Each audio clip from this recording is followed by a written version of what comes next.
German silver యొక్క మిశ్రమం ఏ మూలకాలతో ఉంటుంది అని అడుగుతున్నాడు.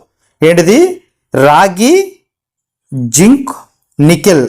రాగి, జింక్, నికెల్. భస్మం చేసే విధానం అంటే ఏమిటి? భస్మం చేసే విధానం అంటే ఏమిటి అని అడుగుతున్నాడు. ఏంటిది?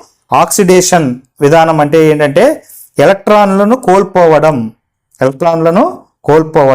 ద్రవ గాలిలోని ఘాటకాలను వేరు చేయడానికి ఉపయోగించే విధానం ఏది అంటున్నారు? అంశిక స్వేదనం. ఏంటిది? అంశిక స్వేదనం.